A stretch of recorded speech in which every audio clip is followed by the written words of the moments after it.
Hi, ciao, I'm Charlie Saba, e ho tanto da dire. I have a lot to say. This is gonna be a fast pasta asciutta. Everybody, a nice pasta with tomato sauce. A lot of people always want to know a quick, on-the-go, fresh and healthy tomato sauce for their pasta. And this is a quick one. It only takes 15 minutes to make. A lot of the Italian Americans see their grandma cooking for 2-3 hours the sauce on the stove. We won't get into the sauce gravy thing, that's for another argument.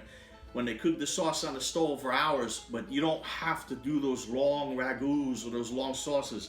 With this one, all you're gonna need for the ingredients is garlic, one of the big staples of Mediterranean diet, cut like this in nice slices, thin but not too thin. Another staple important in the Mediterranean diet, olive oil. This is extra virgin olive oil. Salt, a little Aglianico, which will make you cook better every time. Aglianico del Vulture, which is from Basilicata. This particular one's from Venosa, where the poet Orazio was born and raised back in Roman times.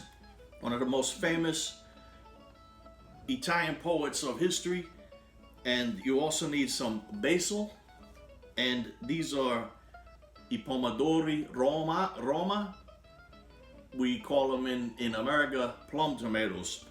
On a fast note, I want to talk about this beautiful thing that people argue whether it's a fruit or a vegetable. Back in the 1800s, it was actually labeled, oddly enough, a fruit, but that was to avoid tax. It took a Supreme Court ruling to claim that this was to dedicate this as a vegetable. Supreme Court had to get involved in this argument between fruit and vegetable. It was always called a fruit, then the Supreme Court came in and called it a vegetable, and at that point in America it was taxed. This beautiful thing called a pomodoro in Italian, and it's a pomme d'or in French, and pomme in French, pomme means potato, so I really do believe, but I'm not sure, but I'm assuming that pomme d'or, golden potato, pomodoro means golden potato. These were eaten by the Aztecs way back as far as the 700 AD, 700 Anno Domini. It was in the 1500s they were brought to Europe, and a lot of rich people wouldn't eat them. The British, for example, thought they were beautiful, but they thought they were poisonous. The poor people loved them, especially in Italy, and that's why they became such an important part of the Italian diet, especially the southern Italian diet. This is the pot for the tomatoes, for the pasta, and we're gonna boil this water and throw the tomatoes in to crack the tomato and pull the skin off the tomato. These Roma tomatoes are really nice and meaty, so they're gonna make a nice sauce. This one, for your pasta, you want to put about, and I'm only using Mediterranean sea salt because I'm an insane person about Mediterranean food and the Mediterranean diet, and an adherent to the slow food, cibo slow movement.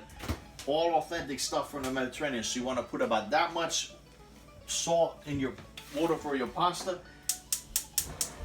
This one I'm gonna put on high heat so that it boils fast. This one I'm gonna put on a more medium heat. We'll return to this when it boils. All right, at this point the water's boiling. We're gonna throw these nice tomatoes in there just to crack the skin. So they're not gonna be in very long. We're not gonna roast the tomatoes. We're just trying to crack the skin. In the meantime, you put about 2 tablespoons of oil in your pan. Put your garlic in that olive oil, and we're gonna saute that garlic.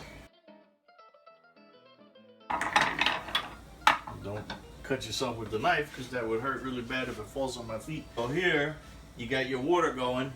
A good cook always uses a nice wooden spoon, not those plastic ones. I like wood. Stir it up because you got your salt in there. We're waiting for that to boil. Look at the tomatoes. And then just the whole idea is just to crack the tomatoes so we can take the skins off of them and get the meaty insides. These are starting to crack. I'm going to turn that off because you don't want to overcook them in this. To the squalor hot. They're really hot, so you let them cool off before you try to take those skins off. So then you're peeling these skins off, right?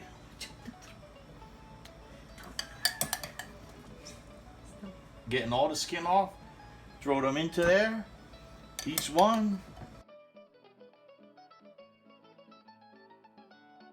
Now, you want to cut these in like 4 or a little more.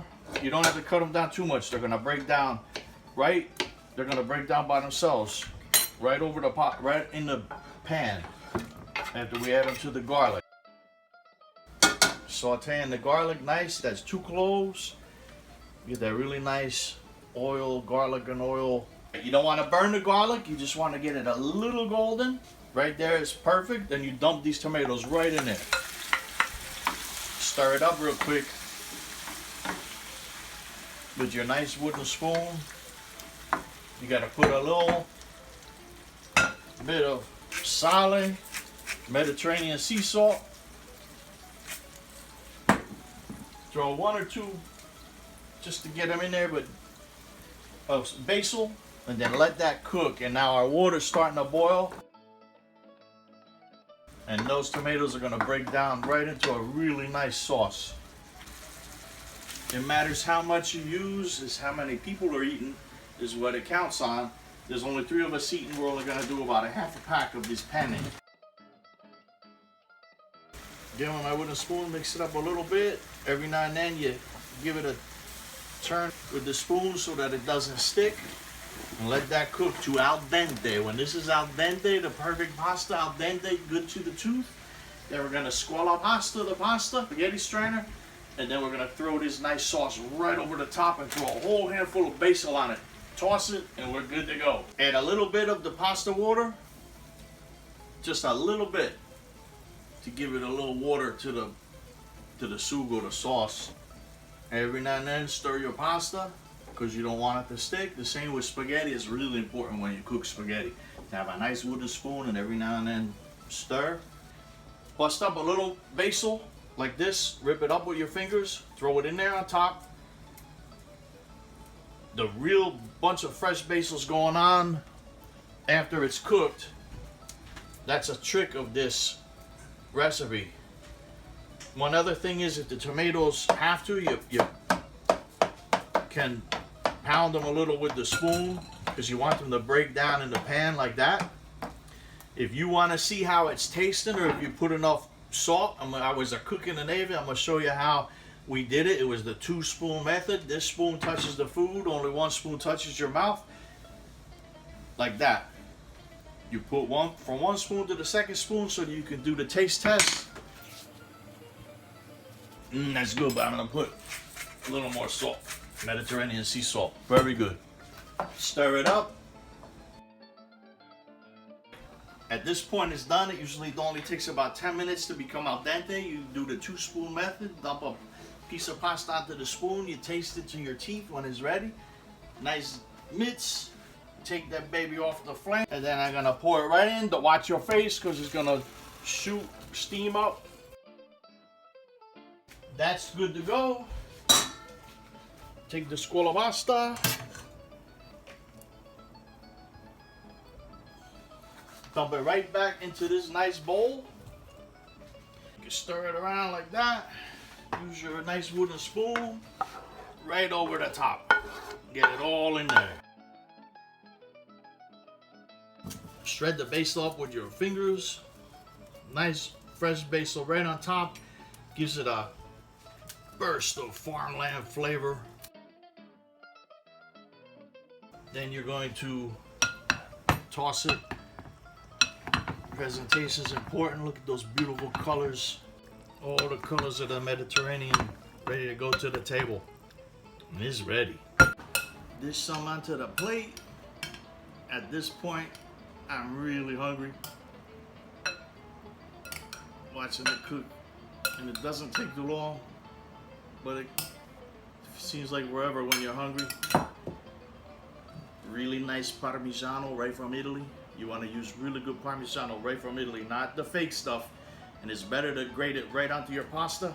I like a lot of Parmigiano, but you don't have to put too much. A glass of wine with your meal. And look at that. Buon appetito. Viva l'Italia. I'm Charlie Saba. Ho tanto da dire. Ciao.